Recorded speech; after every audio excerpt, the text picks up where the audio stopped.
What's good, YouTube? We back. We're here to talk about how my Alabama Crimson Tide annihilated the big dogs of Georgia. But yeah, I warned y'all about what could potentially happen. I told you the air attack of Bryce Young, the offensive line stepped up and played elite, and Alabama took control. Now let's talk about how we went to the game. All the experts, except for the GOAT Lee Corso, said Georgia was going to win.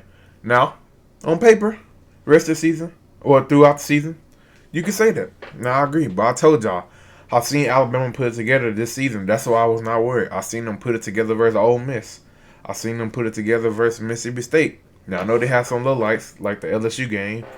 I guess you can say the Auburn game, but that Auburn game, they've been Nick Saban in that stadium. He been fighting demons for his whole career. The last one we had was with Jake Coker, so I understand that game. But the Arkansas game, I guess you can say that. But the best defense on the field on Saturday was Alabama's defense, not Georgia's defense. Alabama's defense might have gave us some yards, but most of the time they didn't bend. They got down to the goal line. They got a few stops. 2 or 3 stops. They got 2 interceptions. Shout out to Jordan Battle. Shout out to DeMarco Hellens, who has been playing lights out the last few weeks. So is Jordan Battle. Brian Branch. My boy Josh Jobe, you know he get a lot of PI sometimes. Like, he be in perfect position, but he never plays the ball. But shout out to Josh Jobe. Shout out to Kool-Aid.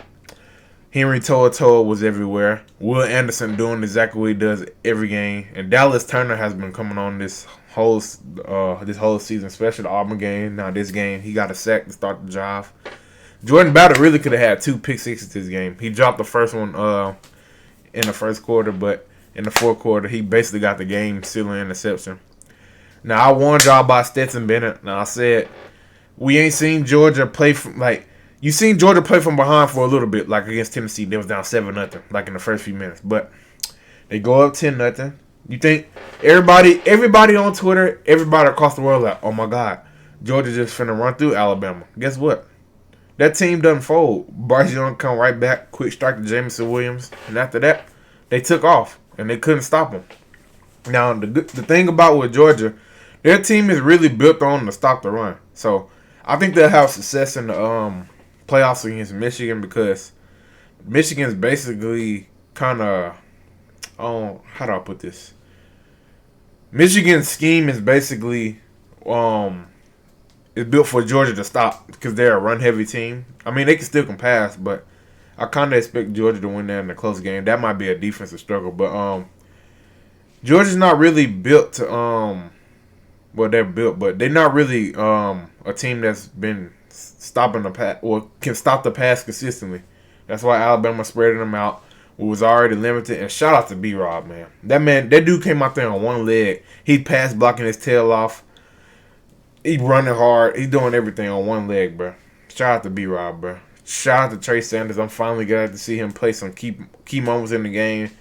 I want to say it was just he was a little dazed on that sideline after that hit. I don't think he was injured, but hopefully my boy's doing good.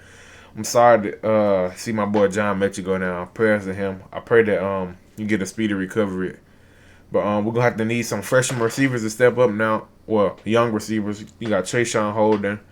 You got JoJo Earl might be back for the playoffs. That might be a good signing.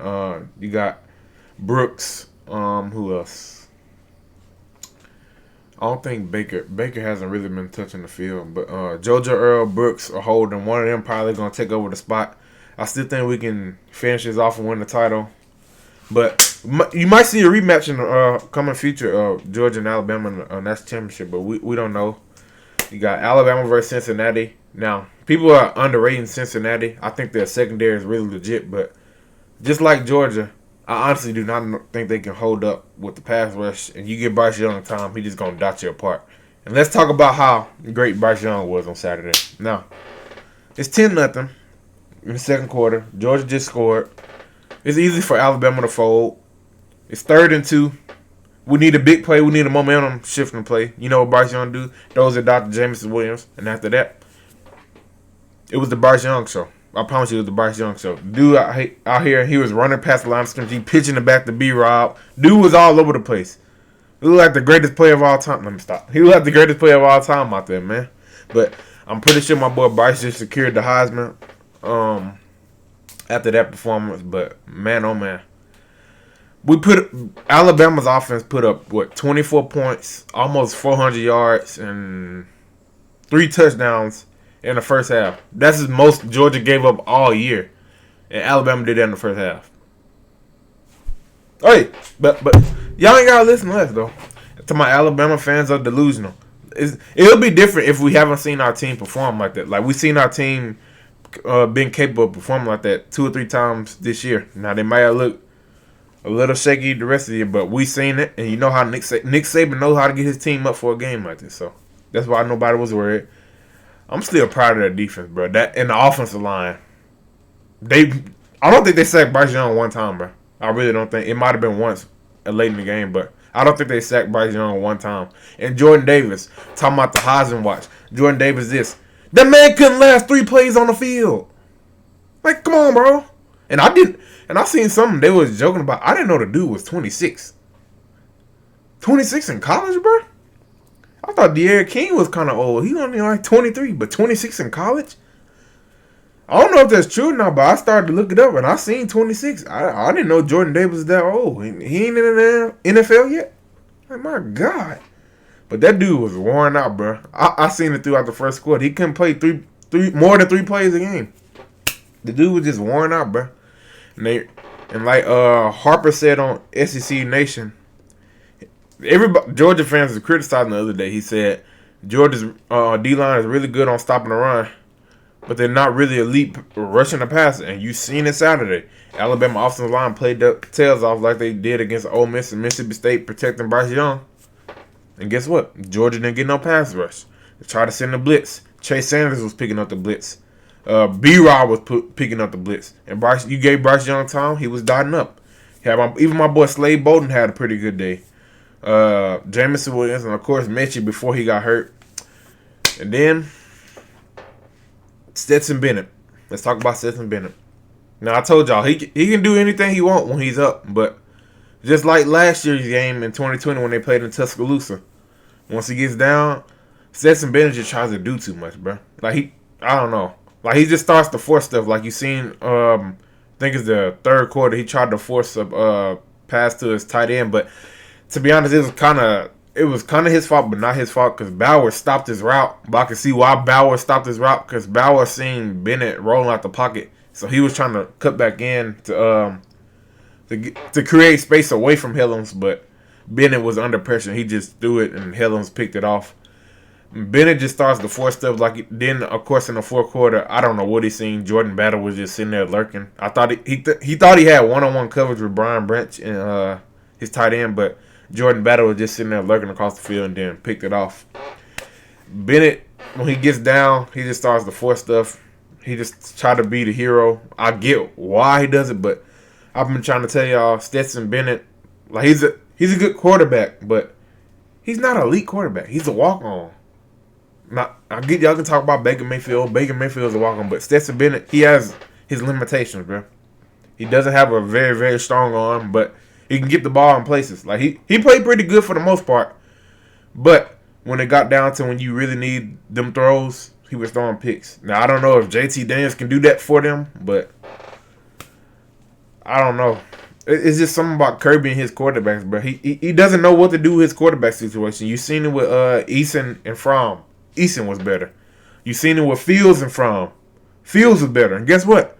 Neither one of them played after Jake Fromm got back on the field. Why? They might have won a national championship by now. But hey, I ain't mad at them. But Kirby got to fix that crap over there, or they gonna run him out of town like Bunker Rick. Like for real, bro. But Kirby keep that crap up. But I really think a clash is coming between Alabama and Georgia again. I'm 65% sure that they'll meet again in the national championship. So we might be running this back, but the game might be a little bit closer. But I honestly think the passing attack from Alabama would just be too much, especially if Stetson Bennett is still the quarterback starting in the national championship game.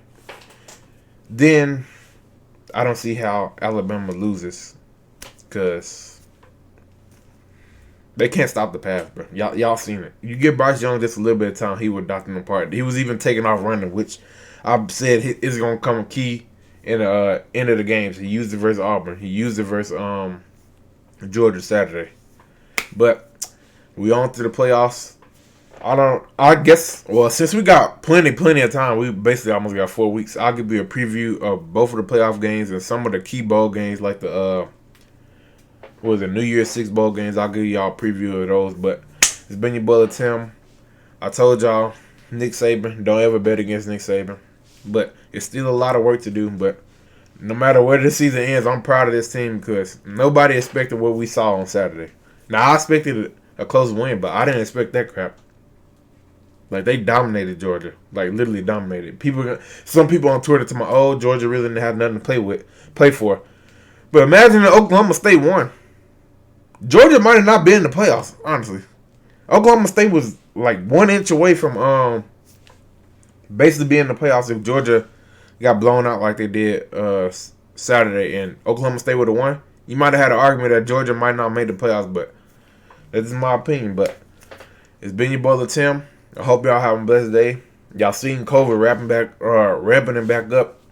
And stuff getting crazy, but I hope y'all staying safe. But it's been your brother Tim, and I'm out. Peace.